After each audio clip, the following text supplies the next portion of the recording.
ایک چھوٹا سا پودا تھا تو جامعہ، جو اخلاص سے اب تناوت ہوا۔ بسم اللہ الرحمن الرحیم۔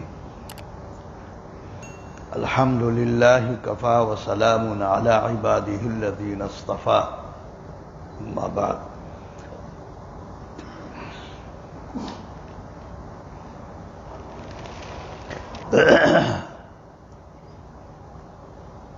طلباء عزیز کا مجمع ہے،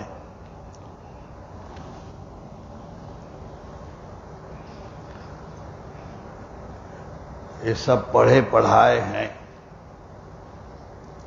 ان کو زیادہ بتانے کی ضرورت نہیں ہے۔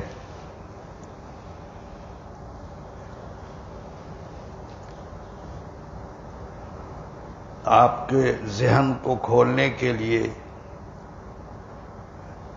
مختصراً کچھ عرض کروں گا۔ قرآن کریم اللہ کا کلام ہے، آپ جانتے ہیں۔ اللہ تعالی نے اپنے اس کلام کو نبی کریم علیہ الصلاۃ والسلام کے قلب مبارک پر حضرت جبریل امین کی وساطت سے نازل فرمایا ہے، جیسا کہ قرآن مجید میں اللہ تعالی نے ارشاد فرمایا، وَإِنَّهُ لَتَنزِيلُ رَبِّ الْعَالَمِينَ نَزَلَ بِهِ الرُّوحُ الْأَمِينُ عَلَى قَلْبِكَ لِتَكُونَ مِنَ الْمُنذِرِينَ بِلِسَانٍ عَرَبِيٍّ مُبِينٍ۔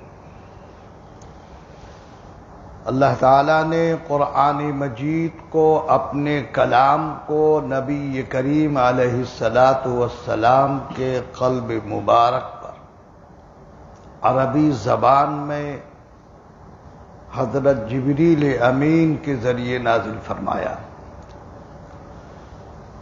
قرآن مجید کا نزول جب ہو جاتا تو نبی کریم علیہ الصلاۃ والسلام قرآن مجید کے الفاظ کی تلاوت فرماتے اور صحابہ کو الفاظ قرآن مجید سکھلاتے تھے۔ وہ عربی زبان جانتے تھے، بیشتر صحابہ عربی تھے، عربی زبان وہ جانتے تھے، لیکن پھر بھی انہیں قرآن مجید کے الفاظ سکھلاتے تھے۔ حضرت عبداللہ ابن مسعود رضی اللہ تعالی عنہ فرماتے ہیں کہ ہمیں رسول اللہ صلی اللہ علیہ وسلم قرآن مجید کے الفاظ بھی سکھلاتے تھے، معانی بھی پڑھاتے تھے، اور احکام پر عمل کرنے کا طریقہ بھی بتاتے تھے۔ ان تین کاموں کے بعد تب ہم آگے بڑھتے تھے۔ تو نبی کریم علیہ الصلاۃ والسلام نے قرآن مجید کے الفاظ کو پڑھ کر سنایا اور سکھلایا اور معانی بتائے اور احکامات پر عمل کر کے بتلایا۔ معلوم ہوا کہ قرآن مجید جو نبی کریم علیہ الصلاۃ والسلام پر نازل ہوا، اس کے تین مقاصد سمجھ میں آئے: تلاوت آیات اور قرآن کے الفاظ کے معانی کو جاننا اور اس کے مطابق عمل کرنا۔ الحمدللہ ہمارے مدارس میں یہ تینوں کام انجام دیے جاتے ہیں، الفاظ بھی سکھلاتے ہیں اور معانی بھی پڑھاتے ہیں، اور عمل کا طریقہ بھی بتلایا جاتا ہے۔ مدارس میں جو تربیت کی جاتی ہے نماز کے سلسلے میں یا دوسرے اعمال اور احکامات کے سلسلے میں یہ وہی عمل ہے جو نبی کریم علیہ الصلاۃ والسلام صحابہ کو دیا کرتے تھے۔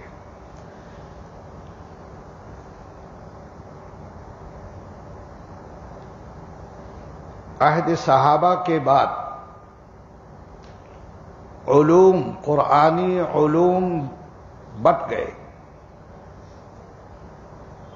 علماء کا ایک طبقہ الفاظ کی صحت، اس کی درستگی اور اس کے وجوہ کس طرح منقول ہیں، کس طرح آئے ہیں، ایک طبقہ اس میں لگ گیا۔ ایک طبقہ نبی کریم علیہ الصلاۃ والسلام کی احادیث شریفہ میں لگ گئے۔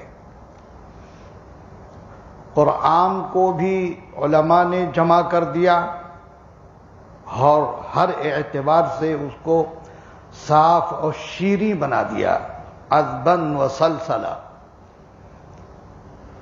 اور ایک طبقہ نے احادیث کو جمع کیا، احادیث کی قسمیں بنائی اور ان قسموں کے اعتبار سے احکامات مرتب کیے، اور اس حدیث کا کیا حکم ہوگا یہ سب آپ لوگ پڑھتے ہیں۔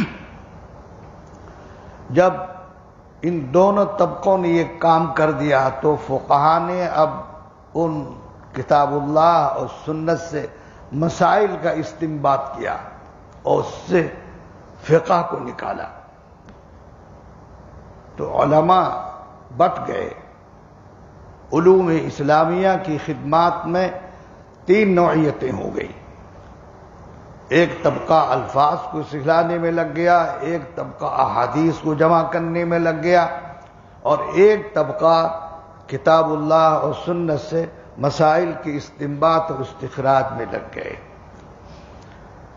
بہرحال قرآن کریم کا پڑھنا سنت متبعہ ہے، اس کے خلاف نہیں کیا جا سکتا۔ جس طرح نبی کریم علیہ الصلاۃ والسلام نے قرآن پڑھایا صحابہ کو اور صحابہ نے سیکھا، بعینہ اسی کے مطابق پڑھایا، اور علماء، جن علماء نے قرآن مجید کے الفاظ کی خدمت میں لگے، جو علماء اس فن کی خدمت کرتے ہیں انہیں معلوم ہے کہ کتنی محنت اور کتنی تحقیق کی ہے کہ یہ وجہ کس سے ہے اور کس طرح ہے۔ یہ بات افسوس کے ساتھ کہنی پڑتی ہے کہ کم از کم 1 صدی سے تو میں سمجھ رہا ہوں کہ قرآن کریم کو سندن نہیں پڑھاتے ہیں، وجہ پڑھا دیتے ہیں۔ یہ وجہ، اس کی سند کیا ہے، اس کی خبر پڑھانے والوں کو بھی نہیں ہوتی۔ کم از کم 1 صدی سے میں جان رہا ہوں، 50 سال تو مجھے ہو ہی گئے، اور 50 سال پہلے کے احوال میں معلوم تھے لوگوں سے، تو 1 صدی کو تو میں جانتا ہوں، اس کے بعد کی صدی کا نہیں کہہ سکتا ہوں۔ بہرحال قرآن مجید کی حفاظت ہر اعتبار سے ہونی چاہیے، اور یہ جو اختلاف قراءات قرآن مجید میں پڑھائے جاتے ہیں یہ کسی کی ایجاد نہیں ہے۔ نبی کریم علیہ الصلاۃ والسلام نے اپنی امت کی آسانی کے لیے درخواست اور فرمائش پیش کی تھی۔ جب جبریل امین تشریف لائے اور آ کے فرمایا کہ آپ، اللہ تعالیٰ حکم دیتے ہیں کہ آپ کی امت ایک وجہ پر، ایک حرف پر، ایک طریقے پر پڑھے، تو نبی کریم علیہ الصلاۃ والسلام نے حضرت جبریل امین سے مخاطب ہو کے کہا کہ میں اللہ تعالیٰ سے معافی اور مغفرت طلب کرتا ہوں، میری امت میں اس کی طاقت نہیں ہے۔ تو دوسری مرتبہ تشریف لائے اور فرمایا کہ اللہ تعالیٰ نے حکم فرمایا کہ آپ کی امت دو وجہ پر، دو حرف پر پڑھے۔ پھر نبی کریم علیہ الصلوۃ والسلام نے فرمایا کہ میری امت میں اس کی بھی طاقت نہیں، تو تیسری بار آئے اور تیسری بار بھی یہی فرمایا، چوتھی بار آئے اور فرمایا کہ اللہ تعالیٰ نے حکم دیا کہ آپ کی امت 7 حروف پر پڑھے قرآن کو۔ وہ 7 حروف کیا ہیں؟ اسی پر علماء کا ایک طبقہ اس پر محنت کرتا چلا آ رہا ہے۔ اس لیے اس اختلاف قراءات کے پڑھنے کو علماء نے فرض کفایہ قرار دیا ہے، اور اس کا پڑھنا فرض کفایہ کے طور پر ضروری ہے، اور وہ اس لیے ہے تاکہ قرآن مجید کی حفاظت اور اس کی صیانت ہو سکے۔ یہ حدیث نبی کریم علیہ الصلوۃ والسلام نے حضرت ہشام اور حضرت عمر رضی اللہ تعالی عنہ کے درمیان جب پڑھنے میں اختلاف ہوا، حضرت عمر نے سنا حضرت ہشام کو اور طریقے پر پڑھنے میں، تو یہ قضیہ نبی کریم علیہ الصلوۃ والسلام کے پاس پہنچا، اور آپ نے دونوں سے سن کر فرمایا ان ھذا القرآن انزل علی 7 احرف فاقرؤوا ما تيسر منه۔ یہ اختلاف اس حدیث کی شان ورود یہ ہے، اس موقع پر جب اختلاف ہوا پڑھنے میں، الفاظ میں، علماء نے اس کے بہت سے معنی لیے ہیں، مگر مجھے سمجھ میں نہیں آتا کہ ان لوگوں نے اس شان ورود کو نہیں دیکھا کہ کس موقع پر آپ نے فرمایا ان ھذا القرآن انزل علی 7 احرف۔ بہرحال اس سلسلے کو اس وقت سے علماء لے کر چلے ہیں اور اب تک چلتے آئے ہیں۔ یہ وجوہ قراءات اور اختلافات قراءات کا پڑھنا فرض کفایہ کے طور پر امت پر واجب ہے، اور اس کی وجہ یہ ہے تاکہ قرآن مجید کی صیانت ہو سکے، حفاظت ہو سکے۔ یہ حدیث جو فرمایا نبی کریم علیہ الصلوۃ والسلام نے، یہ قیامت تک باقی رہنے والی ہے، قیامت سے پہلے ختم ہونے والی نہیں ہے۔ اس لیے اسلام میں فتنہ پیدا کرنے والے لوگ پیدا ہوتے رہیں گے، اور وہ اس حدیث کو بنیاد بنا کر لا سکتا ہے، کہہ سکتا ہے کہ قرآن اس طرح بھی پڑھا جا سکتا ہے۔ آپ کے پاس کیا جواب ہوگا اگر آپ اس کے پڑھے ہوئے نہیں ہوں گے؟ آپ اگر پڑھے ہوئے ہوں گے تو فوراً بتائیں کہ نہیں، یہ وجہ اس طرح نہیں ہے، آپ اس میں دھوکہ دے رہے ہیں۔ کبھی ہندوستان میں 2 انگریز آیا، پانی پت کے علاقے میں گیا، چند بچے کھیل رہے تھے، ان چند بچوں میں سے ایک بچوں کو بلایا اور کہا کہ ایسا لگتا ہے کہ تم لوگ مسلمان بچے ہو۔ کہا کہ جی ہاں۔ تو تم لوگ قرآن پڑھنا جانتے ہوگے؟ کہا کہ جی۔ تو سناؤ قرآن۔ ایک بچے نے پڑھا، اور پڑھنے کے بعد اس نے کہا کہ نہیں، تم نے غلط پڑھا، قرآن اس طرح نہیں ہے، اس طرح ہے، جو تم نے پڑھا اس طرح نہیں، اس طرح ہے۔ دوسرے بچے نے، بلکہ بچی نے کہا کہ میرے بھائی نے ٹھیک پڑھا ہے، آپ غلط کہہ رہے ہیں۔ وہ بچی پڑھنا جانتی تھی تو بتلا دیا، اگر پڑھنا نہیں جانتی تو کیا بتلاتی؟ اس لیے اختلاف قراءات کو مدارس میں ایک ضروری نصاب کا جز قرار دینا چاہیے، اور علماء کو پڑھنا چاہیے، جاننا چاہیے۔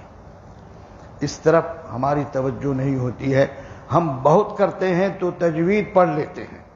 تجوید تو فرض علی العین ہے، قرآن کے الفاظ کو اس طریقے پر پڑھنا جس طریقے پر نبی کریم علیہ الصلوۃ والسلام نے پڑھا، پڑھایا اور صحابہ نے اس کو روایت کیا، نقل کیا تجوید کے درجے میں، تو یہ تو فرض عین ہے، ہر ایک کو پڑھنا ہے قرآن، وہ عالم ہو یا غیر عالم ہو، قرآن ویسے ہی پڑھا جائے گا جیسے نبی کریم علیہ الصلاۃ والسلام سے منقول ہے، البتہ عاجز معذور ہے، لیکن اگر عاجز نہیں ہے تو اس پر واجب ہے سیکھنا بھی اور سکھلانا بھی۔ بہرحال آپ لوگوں کا افطار تو ہو گیا ہوگا، میرا افطار باقی ہے۔ مجلس بہت اچھی ہے، جی بھی چاہتا ہے کہ بولوں، لیکن آپ کا بھی نقصان ہوگا اور میرے لیے بھی تاخیر مناسب نہیں ہے۔ بہرحال میں سبھی طلبہ کو مبارکبادی پیش کروں گا اور بالخصوص عزیز محترم مولانا قاری عبد المنان صاحب زیادہ مبارکبادی کے مستحق ہیں کہ انہوں نے سورت شہر میں اس سلسلے کو جاری کیا اور کئی سالوں سے یہ سلسلہ ان کے ہاں چل رہا ہے۔ امید ہے کہ انشاءاللہ یہ سلسلہ چلتا رہے گا اور اس میں ترقی ہوگی۔ طلباء عزیز کو چاہیے کہ زیادہ سے زیادہ اس میں حصہ، لیکن ایک بات عرض کروں گا، یہ جو اختلاف قراءات ہے اس کی بنیاد تجوید پر ہے، تجوید پہلے عمدہ ہونی چاہیے۔ آپ صرف صلہ کر دیتے ہیں، مالک کی جگہ ملک پڑھ دیا، تو یہ خوبی کی بات نہیں ہے، بلکہ تجوید مقدم ہے، تجوید میں صلاحیت مضبوط ہونی چاہیے۔ جبھی اب آپ صاد صحیح ادا نہیں کر پائیں گے تو صاد اور سین والی قرات میں کیسے فرق ہوگا؟ اس لیے تجوید کو بہت اہمیت حاصل ہے اور تجوید تو ہر ایک کے لیے ضروری ہے اور ہونا ہی چاہیے۔ یہ ہمارے ہاں ختم قرآن کے موقع پر آمین پڑھنے کا رواج ہے اور حدیث میں آتا ہے کہ آمین پڑھنی چاہیے، لیکن میری نظر سے کسی امام نے، قراءات کے کسی امام نے، کسی راوی نے اس حدیث کے مطابق آمین کو نقل نہیں کیا ہے، کسی نے روایت نہیں کی ہے۔ اس لیے میں اس کی تطبیق اس طرح دیتا ہوں کہ عام تلاوت میں تم پڑھو، لیکن تعلیماً نہیں ہونا چاہیے۔ تعلیم کے وقت میں یہ طلبہ یہ اس کو جز بنا لیں گے کہ میرے استاد نے پڑھایا، آپ منع کرتے ہیں، اس لیے تعلیم میں اس کو نہیں ہونا چاہیے۔ عام تلاوت میں آپ کیجیے، پڑھیے، اور نماز میں تو آپ کہتے ہیں آہستہ پڑھو اور یہاں کہتے ہیں زور سے پڑھو، یہ بھی عجیب حال ہے آپ کا۔ بسم اللہ بالجہر یا بسم اللہ تسمیہ ہر سورت کے شروع میں ائمہ کا اختلاف ہے۔ احناف جزو قرآن کے قائل ہیں، شوافع جزو سورت کے قائل ہیں۔ ائمہ کے یہاں جز اور عدم جز سے کوئی بحث نہیں ہے۔ صاحب اتحاف نے جن لوگوں کے بارے میں بسم اللہ ہے وہ جز کہا ہے انہوں نے کہ یہ لوگ جزیت کے قائل ہیں، لیکن آپ منع کرتے ہیں بسم اللہ نہ پڑھو احناف۔ کیوں؟ اس لیے منع کرتے ہیں کہ آپ اگر بسم اللہ پڑھیں گے تو سنیں گے کہ یہ سارے کے سارے احناف ہیں اور احناف کے یہاں بھی بسم اللہ ہے، اس لیے منع کرتے ہیں، اسی لیے منع کرتے ہیں، ورنہ گناہ نہیں ہے۔ نماز میں کوئی فساد آئے گا، کوئی قباحت ہوگی؟ کوئی قباحت نہیں ہے، لیکن صرف یہ اندیشہ ہے کہ لوگ یہ سمجھنے لگیں گے کہ امام صاحب کے یہاں بھی جزو صورت ہے، اس لیے منع کرتے ہیں۔ قرہ کے یہاں اس سے کوئی بحث نہیں، جز ہے یا نہیں ہے، روایت میں ہے تو پڑھنا ہے، روایت کی پابندی کرنی ہے۔ اس لیے حضرت مدنی کا طریقہ یہ تھا کہ وہ فرماتے تھے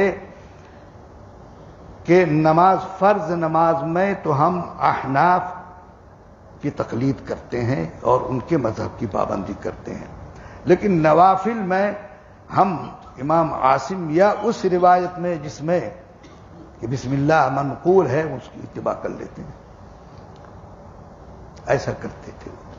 بہرحال تو اس سلسلے میں مجھے یہ بات آ گئی تو میں نے کہا کہ یہ احناف کیوں منع کرتے ہیں، تاکہ لوگ یہ نہ سمجھ بیٹھیں کہ احناف کے نزدیک بھی بسم اللہ ہر صورت کا جز ہے اس لیے منع کرتے ہیں، تو لوگ سمجھ بیٹھیں گے کہ یہ بھی اس روایت کا جز ہے آمین۔ اور اگر اتنا ضروری ہے تو پھر میں سوال کرتا ہوں کہ ان ائمہ نے کیوں نہیں نقل کیا اس کو؟ جن ائمہ نے، کسی نے نہیں نقل کیا۔ اس لیے تعلیم میں روایت کی پابندی ہونی چاہیے، اور عام تلاوت میں ٹھیک ہے کر سکتے ہیں، کرنا چاہیے، اچھی چیز ہے۔ اس لیے بہرحال بہت خوشی کی بات ہے کہ یہ دوسری جماعت ہے، یہ تیسری جماعت یہاں سے نکل رہی ہے، بڑی خوشی کی بات ہے۔ ان کی دستار باندھنی چاہیے کہ باقی کیا رہے گی، یہ خوشی کا موقع تھا، دستار باندھتے، اس میں کیا رکھا ہوا ہے، سب کی پگڑی باندھ دیتے، رومال ہی باندھ دیتے، خوشی ہوتی ہے ان کو۔ ہمارے یہاں جامعہ میں یہ سلسلہ بالکل نہیں تھا۔ ابھی قاری حنیف صاحب کی جماعت جب تھی تو اس وقت میں نے محتمی صاحب سے عرض کیا کہ یہ قراءات کی تکمیل کر رہے ہیں، جس طرح یہ طلبہ حدیث کی تکمیل کر رہے ہیں، یہ قراءات کی تکمیل کر رہے ہیں، تو ان کی دستار بننی چاہیے۔ تو محتمی صاحب نے منظور کر لیا، وہ سلسلہ چل پڑا۔ اس کے بعد پھر میں دیوبند چلا گیا، دیوبند سے آنے کے بعد پھر وہ سلسلہ رک گیا۔ پھر میں نے محتمی صاحب سے، مولانا احمد بدری سے کہا کہ سلسلہ ہونا چاہیے، چلا سلسلہ، لیکن محتمی صاحب نے اس کی توجہ نہیں دی، یا نیچے والے حضرات جو ہیں بھول گئے یا چھوڑ دیا، تو میں تو سمجھتا ہوں کہ دور حدیث کی کسی طالب علم کو نہیں چھوڑا، اور اس کو بھول گئے، اس کا مطلب یہ کہ اس کو غیر اہم سمجھا۔ تو اس کے بعد سے میں نے سوچا کہ چلو اب محتمی صاحب کو کہنے کی ضرورت نہیں، اب میں جس دن ختم ہوتا ہے اس دن پگڑی باندھ دیتا ہوں۔ اب آپ بھول جاؤ یا یاد رہے، باندھو یا نہ باندھو، میں تو باندھ دیتا ہوں۔ اس لیے باندھ ہی دینا چاہیے، باندھنا چاہیے۔ بہرحال ان کو خوشی ہوگی کہ ہماری پگڑی بن، کھانے کے بعد پگڑی منگوا لیتے ہیں، کھانے کے بعد انشاءاللہ آپ کے ہاتھ سے بنوا، وہ تو پگڑی باسی ہو جائے گی۔ انشاءاللہ اس کا آئندہ خیال کرنا ہے۔ بہرحال بہت خوشی کی بات ہے، اللہ تعالیٰ بے حد قبول فرمائے اور اس سلسلے کو یہاں جاری رکھے۔ اس مدرسے سے اچھے یہاں پڑھنے والے ہمارے بہت سے شاگرد ہیں، لیکن ایک ہی شاگرد نے یاد رکھا مجھ کو۔ سبھی لگے ہوئے بھئی اپنے اپنے کام میں تو لگے ہوئے ہیں، لیکن اس کام میں کون لگا؟ پڑھا رہے ہیں، کسی کے شاگرد تو میرے سامنے آئے ہی نہیں، آپ ہی کی شاگرد آئے، وہ آپ کی بیرسٹری کام نہیں کرے گی۔ بہرحال مجھے خوشی ہے کہ یہ سلسلہ یہاں سے چل پڑا، اور انشاءاللہ اس میں ترقی ہوگی اور طلبہ۔ لیکن ایک بات یاد رکھو، یہ فن اتنا نازک ہے کہ اگر آپ نے پڑھنے پڑھانے کا سلسلہ چھوڑ دیا تو آپ جیسے تھے پہلے ویسے ہو جائیں گے۔ یہاں جانتے ہیں کہ میں اس تعلیم کے باب میں بہت سخت ہوں، اور میرے تمام تلامذہ جانتے ہیں کہ میں کتنی سختی سے پڑھاتا ہوں، لیکن جنہوں نے پڑھنا پڑھانا چھوڑ دیا وہ اب ان کی ہمت نہیں ہوتی پڑھنے پڑھانے کی۔ اس لیے یہ سلسلہ پڑھنے پڑھانے کا جاری رہنا چاہیے۔ اللہ تعالیٰ بے حد قبول فرمائے، دعا کر لو۔ بسم اللہ الرحمن الرحیم، الحمد للہ رب العالمین، عدد خلقه ورضا نفسه وزنة عرشه ومداد كلماته. اللهم لا أحصي ثناء عليك أنت كما أثنيت على نفسك. اللهم صل وسلم وبارك على سيدنا ومولانا محمد النبي الأمي الهاشمي وعلى آله وأصحابه البررة الكرام وعلى سائر الأنبياء والمرسلين والملائكة المقربين. ربنا اغفر لنا ولإخواننا الذين سبقونا بالإيمان ولا تجعل في قلوبنا غلا للذين آمنوا ربنا إنك رؤوف رحيم. اللهم اغفر لنا ولوالدينا ولأساتذتنا ولمشايخنا ولأهلنا ولأولادنا ولأحبابنا ولتلامذنا ولتلامذاتنا ولجميع المؤمنين والمؤمنات والمسلمين والمسلمات الأحياء منهم والأموات إنك سميع قريب مجيب الدعوات يا رب العالمين. ربنا ظلمنا أنفسنا وإن لم تغفر لنا وترحمنا لنكونن من الخاسرين. ربنا لا تزغ قلوبنا بعد إذ هديتنا وهب لنا من لدنك رحمة إنك أنت الوهاب. واعف عنا واغفر لنا وارحمنا أنت مولانا فانصرنا على القوم الكافرين، فانصرنا على القوم الفاسقين، فانصرنا على القوم الظالمين. اللهم ربنا لا تجعلنا فتنة للقوم الظالمين ونجنا برحمتك من القوم الكافرين.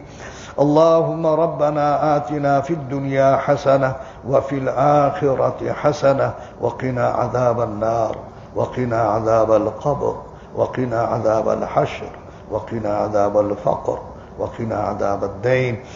اللهم إنا نسألك العفو والعافية في الدنيا والآخرة. اللهم إنا نسألك رضاك والجنة ونعوذ بك من غضبك والنار.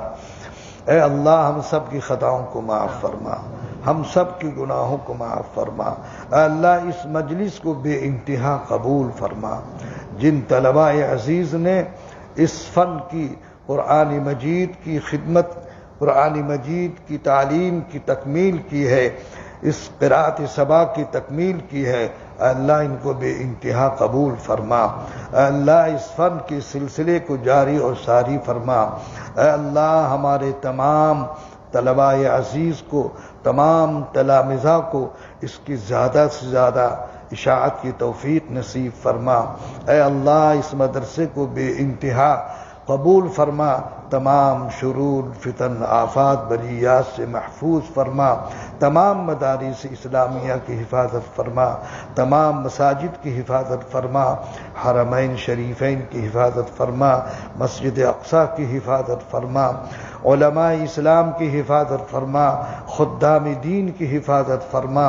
اے پروردگار عالم تمام بلاد اسلامیہ کی حفاظت فرما.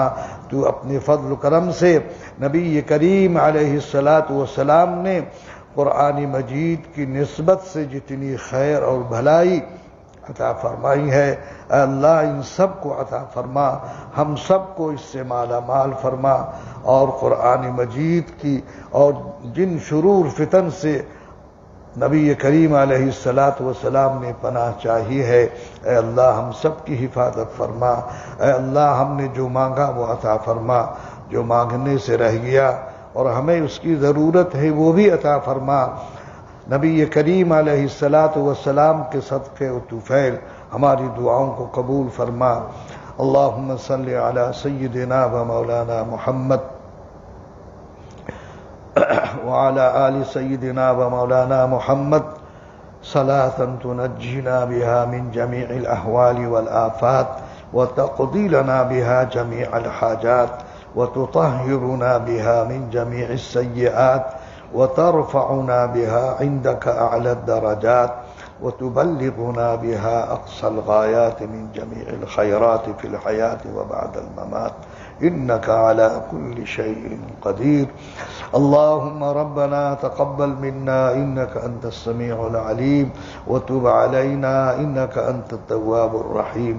سبحان ربك رب العزة عما يصفون وسلام على المرسلين والحمد لله رب العالمين.